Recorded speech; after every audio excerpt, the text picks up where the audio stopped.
Welcome to the Codecast podcast. Real-world insights for your daily medical coding and billing processes. And now, here's your host, Terry Fletcher. Hello, everyone, and welcome to the Codecast podcast today. My name is Terry Fletcher. This is the 166th episode of the Codecast, and we want to wish everyone a Merry Christmas for those of you celebrating this week. I'm excited that I finally get to see my daughter Summer for Christmas. Me, my husband, and my daughter decided all to take our rapid COVID tests again, just to be safe and make sure that we're still negative, even though I'm really working remotely, all the time. But our family bubble's all negative. We're happy, we're healthy, and we're good. So we're definitely excited to be able to get together since we missed Thanksgiving due to the pandemic and the shutdown. So my topic today is going to focus on medical necessity, but I wanted to talk to you about telephone calls, meaning the audio-only phone calls. I know I did a top 10 about general telehealth last month, but in my audits that I'm doing for payers, I'm finding that the lack of medical necessity for the phone calls is really just rampant. And I wanted to talk to you about that and also talk to you about the virtual check-in codes, the G2010 and G2012. And also there will be another G code for phone calls once the public health emergency ends.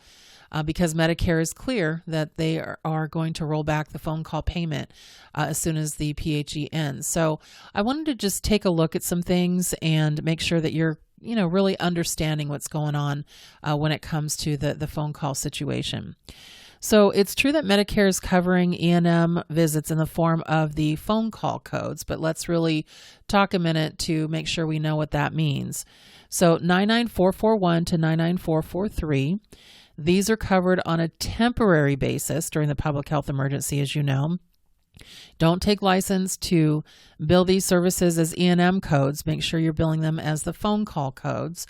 But in the final rule, Medicare has said, and I'll quote, after the end of PHE, there will be no separate payment for the audio-only CPT codes.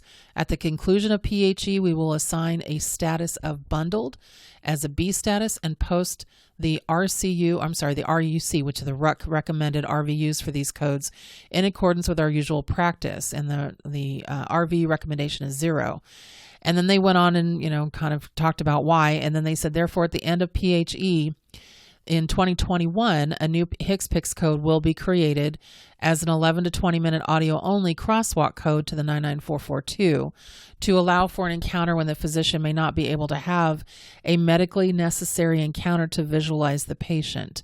They said this will be similar to the virtual check-in codes, but will be used when the acuity of the patient's problem is not likely to warrant a visit in person. And it'll be established patients only, the same 7-day rule that phone call codes have now, and also the next 24-hour rule that applies. So, and remember, anything that's a G code is temporary, and it means that Medicare's tracking you. It's a tracking code. They want to look for utilization. They want to determine if it's appropriate to switch it and kind of make a bid for a Category 1 code in CPT. So, and this will only be allowed for Medicare. I don't know what other private payers are going to do, but we'll talk about that in just a second.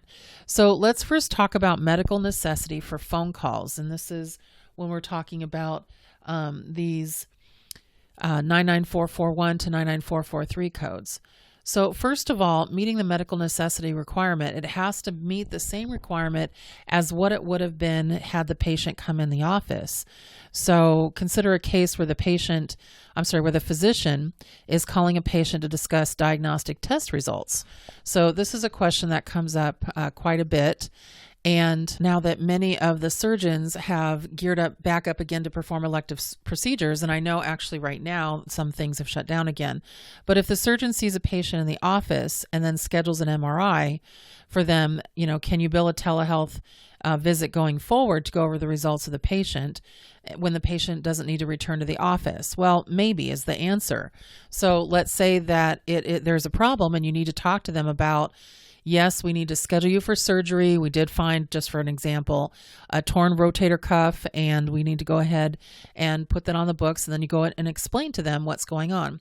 Well, it's better if that's an audio and visual, so you can bill an office visit. But if that's not available, and you haven't seen the patient in 7 days, or billed an audio visual visit, or seen them in person, then you could possibly bill a phone call, if that is what you would have done if everything was opened up. And so you have to make sure that if it's something you were going to do already, that was your normal business practice, basically you typically schedule office visits to go over MRI results, then yes, you could possibly do that. But in the case where the MRI or an X-ray or anything is basically normal, Medicare and the third-party payers are saying this is something and information that should be put in the patient's portal that they can access and just, read that it is normal. Or when your practice just basically gives them a phone call and says, everything looks good, we're going to schedule you maybe for some physical therapy. And it's just a quick phone call for maybe the RN or the medical assistant. That's not billable. So medical necessity has to be really well documented within the note. And the practice has to make sure that they also state that they would have brought the patient back to the office for the visit, but in the case of the pandemic, to slow the spread, that you decided to do an audio only visit or an audio and video visit. Also, you just have to be careful when it comes to routine tests. If your patient if that's not something that you've done routinely as far as charge for that, then now is not the time to start, calling patients with those test results and billing for any kind of E&M service, whether it be audio and visual or just the audio only, because CMS was clear that unless it's something you did when you were not under the public health emergency, then you would not use telehealth to capture those services. And when I audit these right now, it is crazy how much should not have been billed because they're courtesy calls. And courtesy calls for, normal test results are not reportable as telehealth services. And this also is on the HHS Office of Inspector General on the work plan. They recently announced that they begin audits again, which they did on August 3rd. And OIG said it will examine provider billing patterns for telehealth in this way, and also under Medicare Advantage to identify program integrity risks associated with Medicare telehealth services during the pandemic. So at the very least, this means that practices should be aware of heightened payer and auditor concerns about telehealth and need to make sure that the medical need for the visit is clear, and that you're also meeting the requirements for these claims that you would have if you were billing a visit in the office. So it should only be reported, again, if the patient hasn't been seen in the last 7 days, or if from that phone call you haven't said the patient needs to come in within the next 24 hours. Which leads me to the virtual check-ins. So let's talk about that for a second. Virtual check-ins are the G2010 and G2012 codes. And these codes are great because, again, they're Medicare and some payers will allow them. I know my payer does. So I actually can give you a perfect example.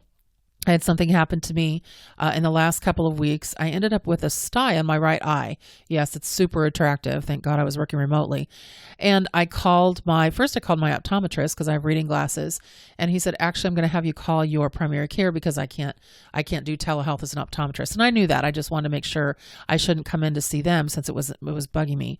And so I called my primary care physician, and basically they said, just send me a picture of what you're dealing with and we'll take it from there. So I basically took a photo with my phone, sent it over and said, I just want to make sure this isn't pink eye, this is a sty, and what do I do? And so the doctor got it on his phone and he said, oh, okay, there's nothing you can do about styes. I've never had one. I know a lot of people get them when they were kids, and my sister used to get them all the time. I've never gotten them until this year. I actually think it's a byproduct of COVID when I had it in February because I've had 3. But anyways, the doctor said, get a potato, believe it or not. Get some small red potatoes, put a wet paper towel around it, put it in the microwave for 45 seconds. It'll get super hot, hotter than anything you could do with a paper towel and water and put it on your eye 3 times a day. And I'm like, a potato? Okay. He goes, it's mostly for the heat, but also there's an enzyme in potatoes that will basically make it go away in a week. And it did. It was kind of like this hack or something. It was funny. But what they charged was the G2010. They just charged for remote evaluation of recorded video and images submitted by an established patient. That's me. It's called Store and Forward. And basically they did a follow-up within 24 hours and just called me back. Now I'm friends with that physician and I've done audits for them. So I called me back directly. But on that one, you can even have your staff as long as the doctor's in the office, and basically just said, this is what we found, do this. And, we don't need to see you at all. And I said, okay. He goes, unless it gets worse, then just let us know. And it didn't. It went away. I mean, it was annoying, but it went away. So that's what a G2010 is. It's basically taking a recorded video or a quick image and saying, do I really need to come in? And it was only, $15 billed to my insurance company. And I don't have a copay on that. The virtual check-in under the G2012 is very similar. This also has to be only done by a physician or other qualified healthcare professional who can report the E&M service directly. So this is again provided by an established patient, but during PHE, Medicare is allowing this for new as well. Not originating from a related E&M service within the past 7 days, nor leading to you saying you need to come in for an appointment within the next 24 hours or the soonest available.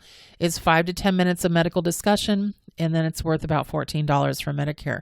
So it's basically, these codes are, again, reported by practitioners who can furnish E&M services. But this is just something that says, and this is what they quoted from the final rule. Medicare said, we stated that we believed these were continued to be appropriate as covered services since the service describes a check-in directly with the billing practitioner to assess whether an office visit is needed. And if it's not needed, it's not billed. If it is needed, then you basically just bill the office visit instead. So virtual check-ins, even though they don't pay well, there's still something that you can get payment on. And sometimes the patients prefer it only because it's a quick 5 to 10 minutes. There's typically no copays involved. Sometimes there is, it just depends on the payer, but it is an option you may want to look for. Now, let me just, tell you what's going to happen in 2021 once PHE ends. So the code for the new phone call, if you will, code, and it's not the virtual check-in, it's that crosswalk to the 99442. Once the PHE ends, it's G2252. Now, this is only going to be worth about $30, but what this is it says, again, it's similar to the virtual check-ins, but this is a patient who has a little bit higher acuity of the patient's problem, not likely to warrant a visit, but it does say that there needs to be 11 to 20 minutes of audio only information and discussion. So remember, the virtual check-in is 5 to 10. So they just said sometimes maybe a longer phone call will be available for a patient, and they just want to track it.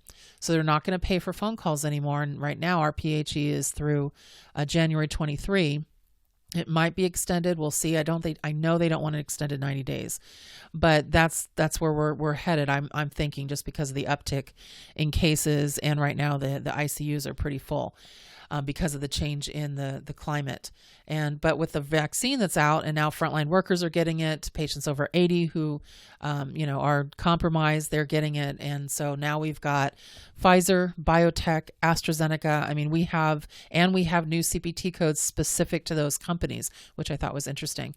And so I'm hoping within the next 30 to 60 days, we really see this start to hopefully level out.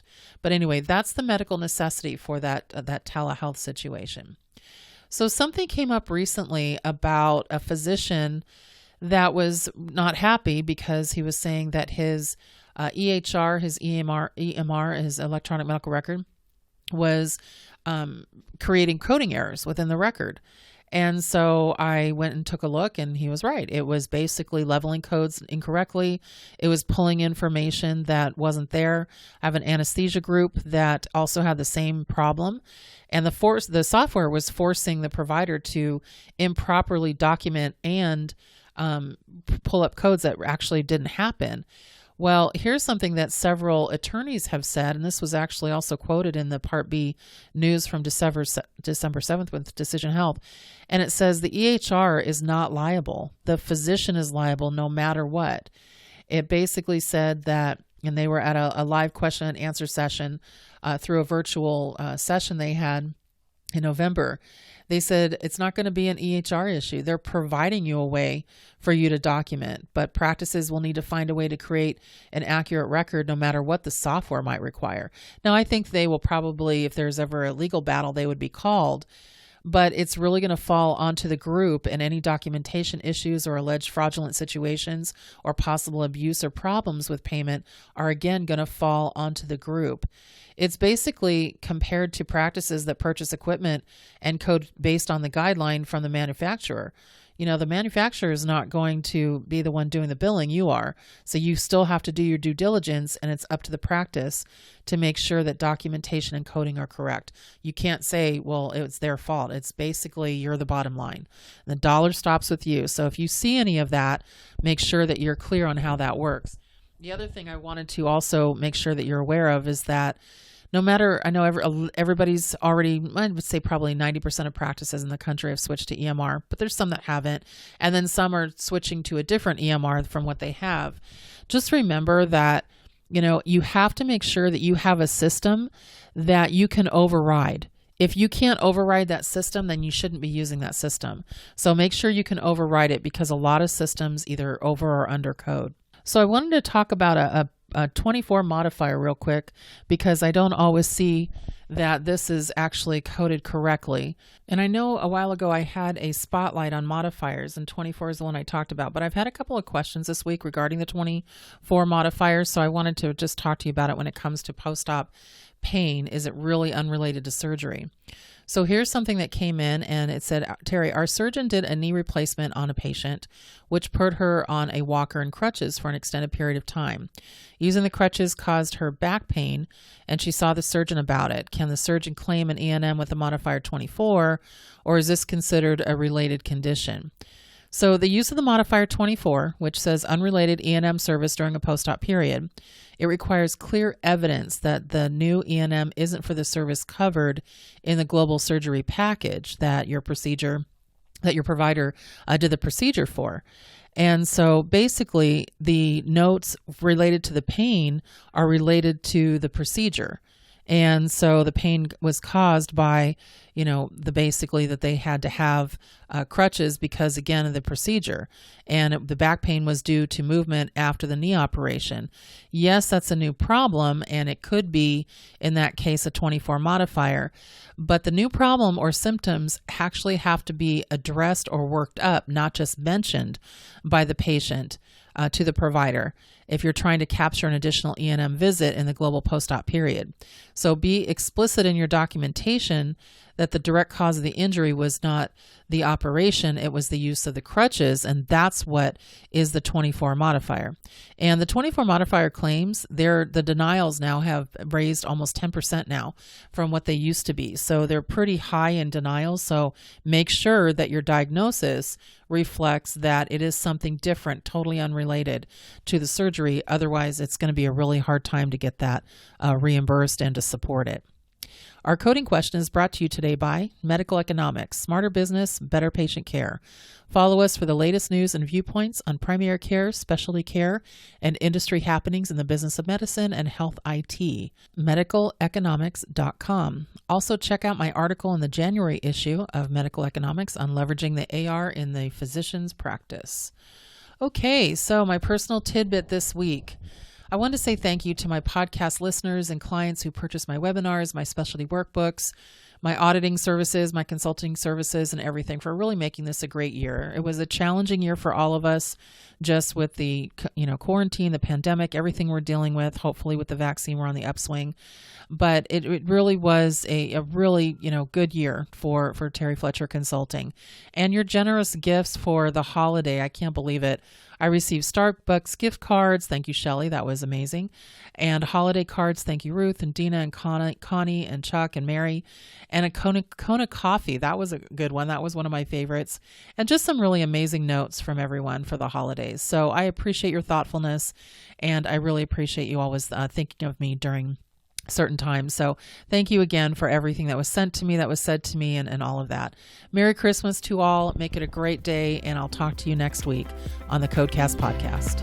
For more information on medical coding, billing, auditing, and compliance, including how to hire Terry, follow Terry on Twitter at TerryCoder1 or visit her website at www.terryfletcher.net. Podcast producer Joe Kuzma. Music producer Dassassin Music.